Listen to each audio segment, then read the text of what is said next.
الحمد لله الحمد لله رب العالمين والصلاة والسلام على سيد الأنبياء والمرسلين وعلى آله وأصحابه أجمعين।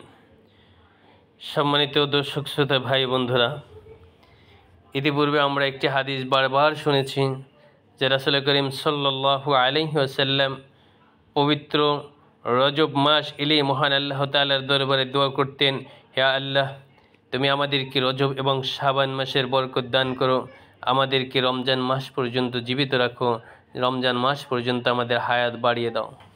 সুতরাং রমজান মাস পর্যন্ত আল্লাহ রব্বুল আলামিন আমাদেরকে হায়াত দান করুন, এটা আমরা সকলেই প্রত্যাশা করি।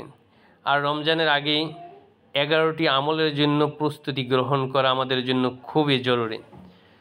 কেননা মুসলিম উম্মার দরজায় কোরআন আসছে পবিত্র রমজান মাস, আর মাত্র কয়েকদিন পেরুলেই শুরু হবে রমজান। এই রমজানের প্রস্তুতিতে বিশেষ কিছু আমলের বাস্তবায়ন খুবই জরুরি। তাহলে রমজান শুরুর আগে মুমিন মুসলমানের সেই প্রস্তুতি ও করণীয়গুলো কি জেনে নিন। মুমিন মুসলমান মনে রাখতে হবে, রমজান ভোগ, পণ্য মজুদ বা বাড়তি মুনাফা, ব্যবসা বাণিজ্যের মাস নয়, বরং রমজান হলো কোরআন নাজিলের মাস, সংযমের মাস এবং ত্যাগের মাস। এ মাস ইবাদত বন্দিগির মাধ্যমে আল্লাহ রব্বুল আলামিনকে ইবাদত বন্দিগি করার মাধ্যমে সন্তুষ্ট করার মাস। আল্লাহর রহমত, বরকত, মাগফিরাত, নাজাত ও যাবতীয় কল্যাণ লাভের মাস। তাই এ মাসের আগমনের আগে মুমিন মুসলমানদের বিশেষ কিছু করণীয় রয়েছে, সেজন্য এখন থেকে প্রস্তুতি নেওয়া সকলের জন্য জরুরি। হযরত মুআল্লা ইবনে ফজল রাহমাতুল্লাহ আলাইহি নামে এক বিখ্যাত তাবিঈ বলেন, সালফে সালিহিনগণ রমজানের 6 মাস আগের থেকে আল্লাহর কাছে দোয়া করতেন, হে আল্লাহ, আপনি আমাদের রমজান পর্যন্ত হায়াত দান করুন। আর রমজান শেষে তারা বাকি 6 মাস দোয়া করতেন, হে আল্লাহ, রমজানে যা আমল করেছি তা আপনি কবুল করে নিন।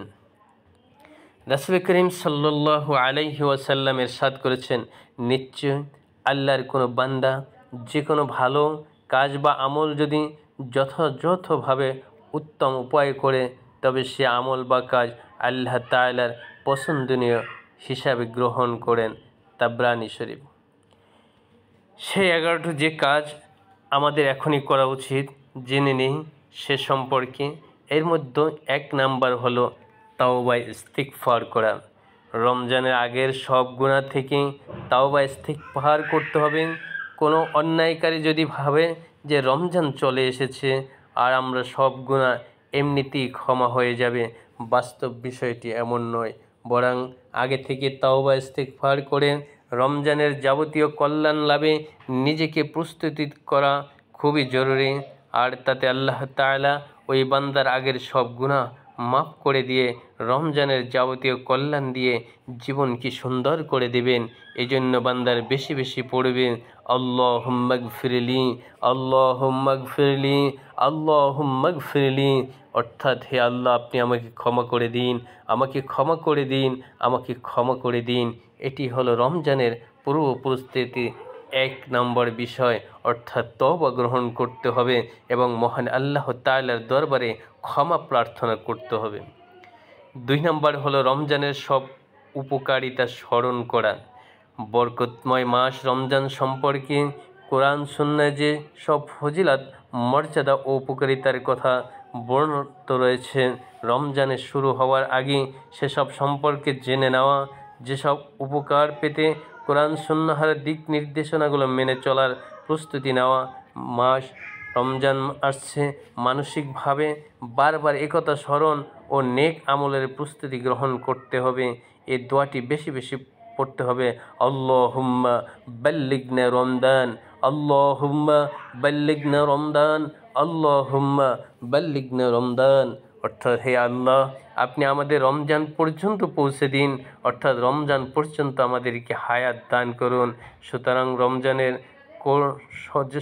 উপকারিতাগুলো আমাদের স্মরণ করতে হবে এবং মহান আল্লাহ তাআলার দরবারে রমজান পর্যন্ত হায়াত চাইতে হবে। 3 নম্বর, রমজানের রোজার মানসিক প্রস্তুতি গ্রহণ করা।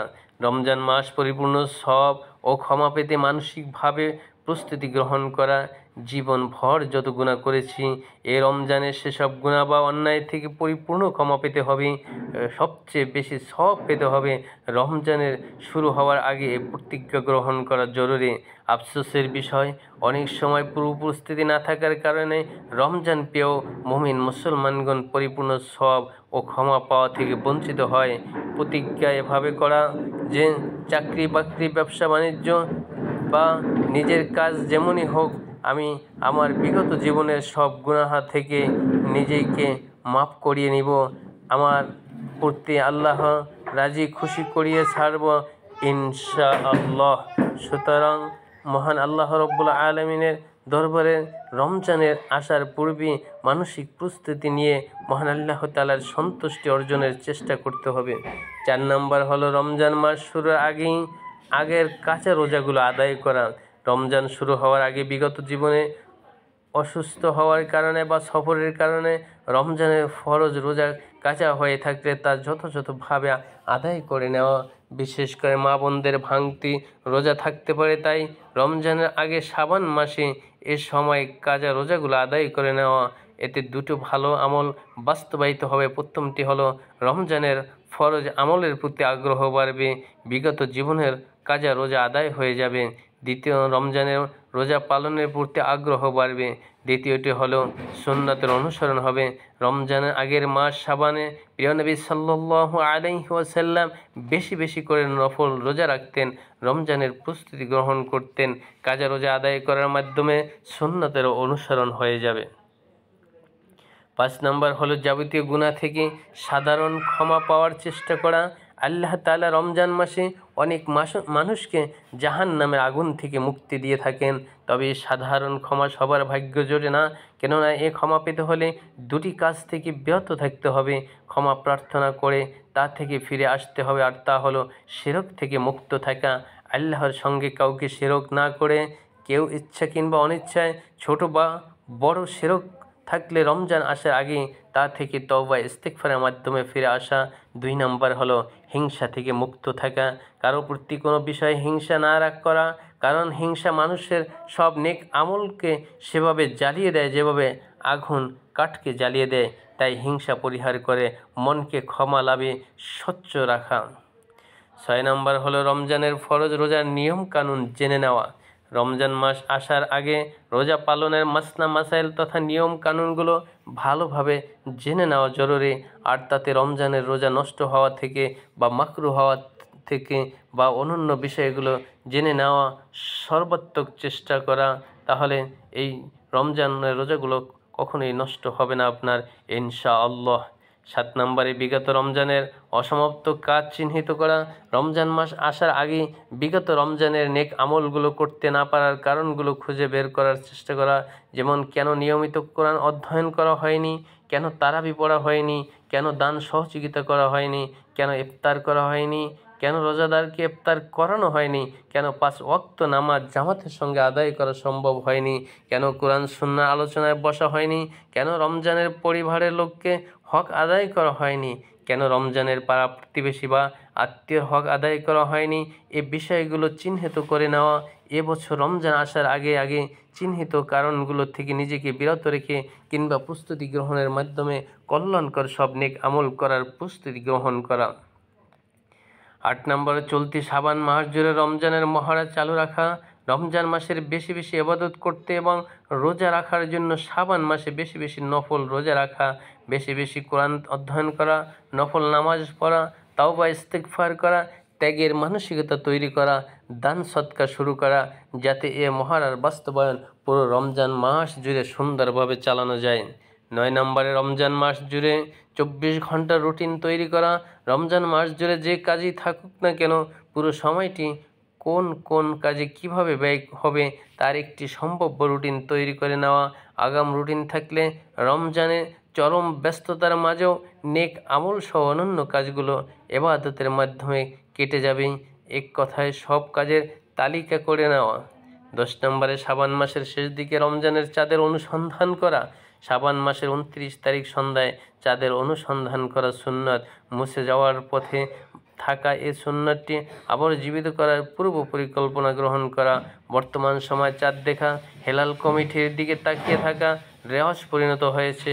আবার অনেকে মোবাইল বা রেডিও টিভির সংবাদের অপেক্ষা করেন, এতে চাঁদ দেখা এবং দোয়া পড়ার সুন্নতটি থেকে বঞ্চিত হয় মুমিন মুসলমান। তা থেকে বেরিয়ে এসে চাঁদ অনুসন্ধান করার সুন্নতটি জীবিত করার সর্বোত্তম প্রস্তুতি গ্রহণ করা। রমজানের চাঁদ দেখে নবীজির দোয়া, যারা রহমতের মাস রমজানের নতুন চাঁদ দেখবে তারা বিশ্বনবী সাল্লাল্লাহু আলাইহি সাল্লামের পড়া সেই দোয়াটিও পড়বে, যেখানে শান্তি ও নিরাপত্তার প্রার্থনা রয়েছে। হাদিসে এসেছে হযরত তালহা ইবনে উবাইদুল্লাহ রাদিয়াল্লাহু তাআলা আনহু বলেন, রাসূল করিম সাল্লাল্লাহু আলাইহি ওয়াসাল্লাম যখন নতুন চাঁদ দেখতেন তখন বলতেন, আল্লাহু আকবার, আল্লাহুম্মা আহিল্লাহু আলাইনা বিল আমিন ওয়াল ঈমান ওয়াস সালামাতু ওয়াল ইসলাম ওয়াত তাওফিক লিমা তুহিব্বু ওয়া তারদা রব্বানা ওয়া রাব্বাকাল্লাহ।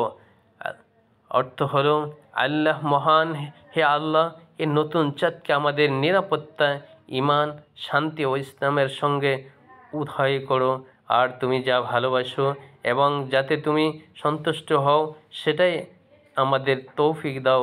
আল্লাহ তোমাদের এবং আমাদের প্রতি পালক। রমজানের চাঁদ দেখলে কিংবা দেখার খবর শুনলে হৃদয়ের গভীর থেকে আল্লাহর কাছে মুমিনের আকুতি ভরা প্রার্থনা হবে এমন, আল্লাহুম্মা সাল্লিমনি লি রমদান ওয়া সাল্লিম রমদান লি ওয়া তাসলিমা মিন্নি মুতাকাব্বালান। অর্থ হলো, হে আল্লাহ, আমাকে শান্তিময় রমজান দান করুন, রমজানকে আমার জন্য শান্তিময় করুন, রমজানকে শান্তিময় করে দিন, রমজানের শান্তি আমার জন্য কবুল করুন। এই রমজান মাস, রমজানের আগে থেকে 11 নম্বর হলো রমজানের আগে থেকে বেশি বেশি দোয়া। রমজানের আগে আল্লাহর কাছে প্রার্থনা করে, হে আল্লাহ, আমি যতই চেষ্টা করি তোমার তৌফিক বা ইচ্ছা না থাকলে আমি তেমন রমজান পাবো না, আবার রমজান পেলেও বরকত লাভে সক্ষম হব না। সুতরাং রমজান ও রমজানের নেক আমল করার তোমার কাছে চাই। হে আল্লাহ, রমজানে যত মানুষ সৌভাগ্য বান্দার কাতারে নাম লেখাবে তাদের কাতারে আমাকে সামিল করে নিও। হে রব্বুল আলামিন, আল্লাহ তাআলা মুসলিম উম্মাহ রমজানের আগে এই উল্লেখিত 11টি প্রস্তুতি যথাযথভাবে আগাম নিজেদের জীবনে বেশি বেশি বাস্তবায়ন করার তৌফিক দান করুন এবং এই রমজানের প্রস্তুতি যাতে আমরা সুন্দরভাবে নিতে পারি, আল্লাহ রব্বুল আলামিন যেন আমাদেরকে তৌফিক দান করুন। আমিন আমিন। আসসালামু আলাইকুম ওয়া রাহমাতুল্লাহি ওয়া বারাকাতুহু।